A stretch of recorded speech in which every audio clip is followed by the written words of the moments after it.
Thanks to the events of the last three books, Indiana Jones is unhappy with his job as a lecturing professor in London. He decides he needs a change of pace, like a trip to Egypt. I love how his boss's reaction is basically, "No, you can't leave your job without any notice to go adventuring in other countries. That's not how teaching works." It's almost like he's criticizing the Indiana Jones movies for being super unrealistic. Argofont Book Review, Argofont Book Review. Indy is officially fired when he refuses to switch from lecturing to translating. He goes back to Chicago and meets with his old best friend, Jack Shannon. Jack likes to think he's a humble jazz musician, but he's in a high-level mob family. Famous gangster Al Capone makes a play for the Shannon territory. As a result, Jack and Indy are arrested as part of a police raid. The two friends talk in jail. When Indy mentions ancient translations, Jack's inspired. There's a presentation about Noah's Ark at a church tomorrow. Dr. Zobolotskies claims he found Noah's Ark on Mount Ararat in Turkey.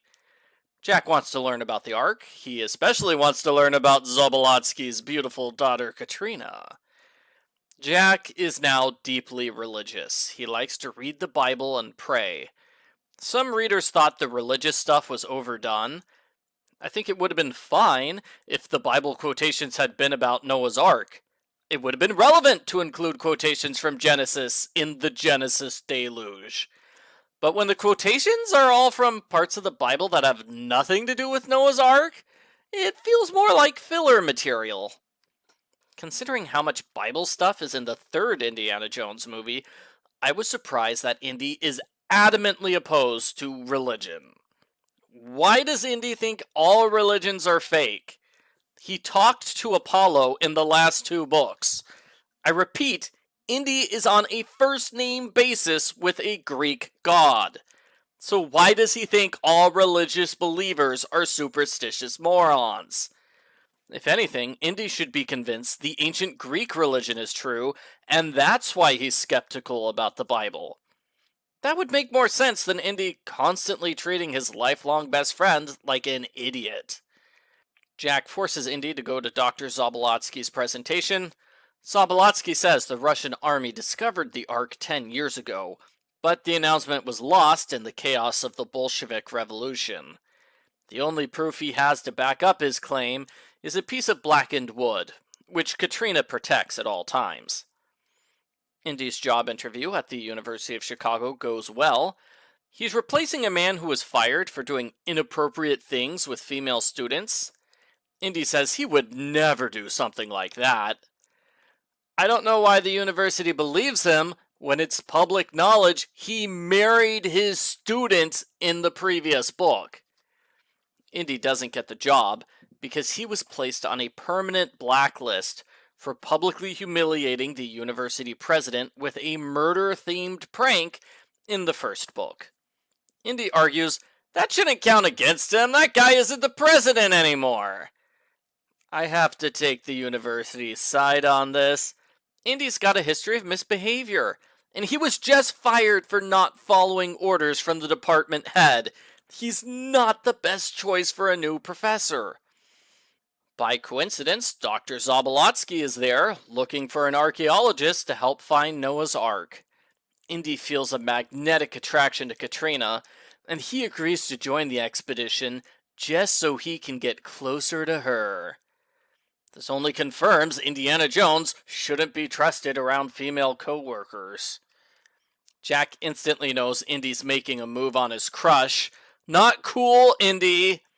Katrina has a vision of herself doing adult activities with Jack, but he morphs into Indy partway through. She doesn't know which man she loves.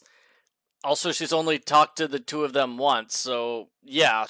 I think the love triangle could have been good, but it doesn't live up to its full potential. As we'll see, Jack and Katrina are separated for most of the book, which ruins the romantic subplot. There's some excitement. The Zobolotskies flee to Istanbul without warning to escape a pair of Russian spies. Capone's gang kills Jack's family members in a drive-by shooting. All four groups converge on the train station at the same time. Indy and Jack have a close call getting safely on a train. This is the halfway point of the book, about 150 pages in. I'm surprised it takes so long before Indy sets off on his grand adventure.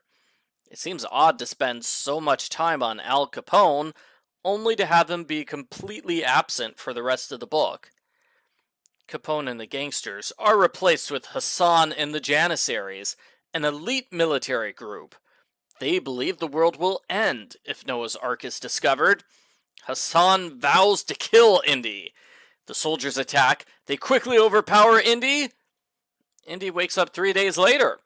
Katrina says they were drugged and taken to Hassan's hideout in the underground tunnels of Cappadocia.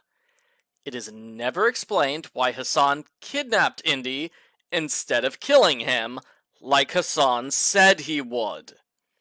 The good news is that Hassan's drug cocktail restores all of Indy's lost memories from the previous book. Not that it affects the story. Jack and Dr. Zobolotsky visit a blind fortune teller who tells them all about the kidnapping. They go to rescue Indy and Katrina, picking up 2 local helpers along the way.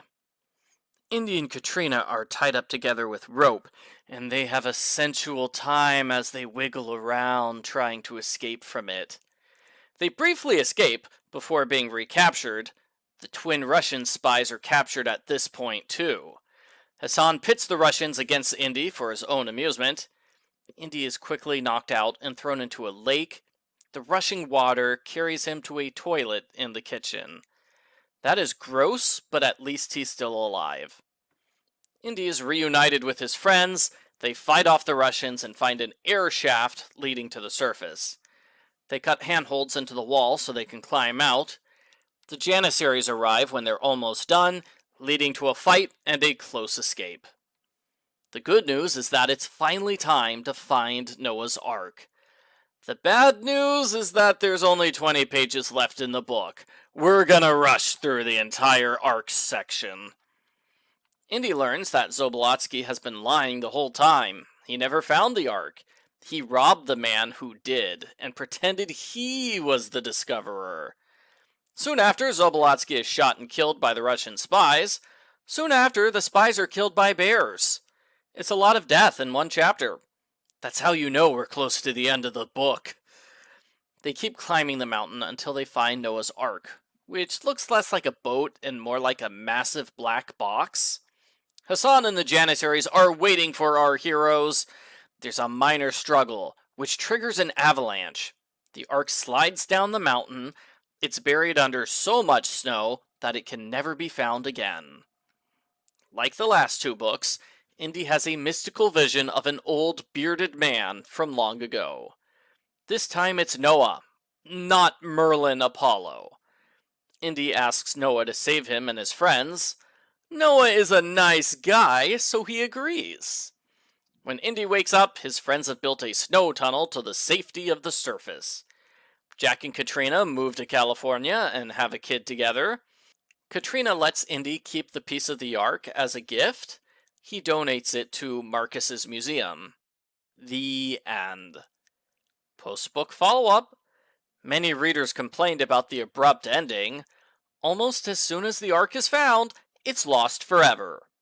I suppose that's true for most of the world-changing artifacts that Indy finds. They can't stay found for real because that would change the course of history. 2 of the villain groups were fighting to keep the Ark's existence a secret. You could argue the bad guys won this time. Even though they're all dead, they accomplished their goal of concealing the Ark. At least I'm guessing the bad guys are dead. We're not told what happened to them. All we know for sure is that they are not around anymore once Indy's finished talking to Noah. This is the 4th book of the series, and the 4th book in a row where Indy's boss is murdered. I would laugh so hard if someone said, "I'd love to hire you, Indy, but I don't want to die." I enjoyed the book, but as I said, it has big pacing issues. What should be the quick introduction takes up half the book. The encounter with the Janissaries is also too long, leaving fairly little room for the Noah's Ark stuff. There should have been a lot more with the arc, considering that it's a big draw for the book. Indy has a dream of animals stampeding out of the ark. I'm sure something could have been done with that. Overall, I wouldn't say it's a terrible book, but they'd have to change a lot to adapt it into a movie. I hope Indy has more success the next time he looks for a biblical ark. I give Indiana Jones number 4, Indiana Jones and the Genesis Deluge, a 4 out of 10.